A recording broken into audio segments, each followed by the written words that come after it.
हमने कभी नहीं सुना था कि औरतें डिप्रेशन में जाती हैं, लेकिन आज के समय में अगर सबसे ज्यादा कोई डिप्रेस है तो वो हाउसवाइफ्स हैं।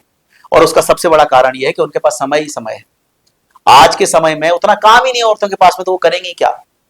या तो आधा काम मशीनें कर रही हैं या काम वाली आके कर जाती हैं। तो दिन भर जब आप खाली हो तो ये जो मशीन है ना, ये खाली मशीन फालतू के काम करेगी, बस ये सोचेगी सोचेगी सोचेगी। पहले आपको ओवर थिंकिंग होगी, फिर आपको डिप्रेशन होगा।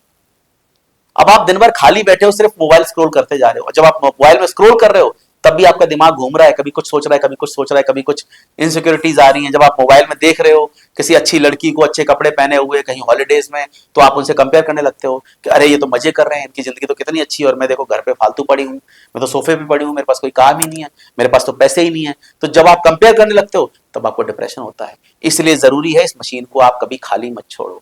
देखिए आपका दिमाग कब शांत होगा? जब आप किसी ऐसी फिजिकल एक्टिविटी में शामिल होगे जहां पे दिमाग का काम नहीं है। आप खाना बना रहे हो, आपका दिमाग शांत है।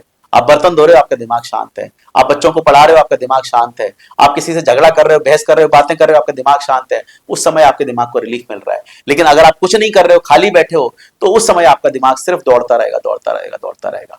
और जब भी आपके दिमाग को कोई ऐसी फालतू चीज मिल जाएगी, कोई ऐसा डर मिल जाएगा, कोई ऐसी दुख मिल जाएंगे, उन दुखों को पकड़ के वो सोचता रहेगा, सोचता रहेगा। और एक समय ऐसा आएगा कि आप इतने ड्रेन हो जाओगे कि आप डिप्रेशन में चले जाओगे। इसलिए जरूरी है कि आप अपने आप को बिजी करो, चाहे किसी क्राफ्ट में, चाहे किसी बिजनेस में, चाहे किसी सोशल एक्टिविटी में। लेकिन आप अपने आप को उतना बिजी करो कि आपको 1-2 घंटे से ज्यादा ना मिले इस मोबाइल को देखने का या फिर बहुत ज्यादा सोचने का। तब जाके आप अपने दिमाग पे कंट्रोल पा सकते हो।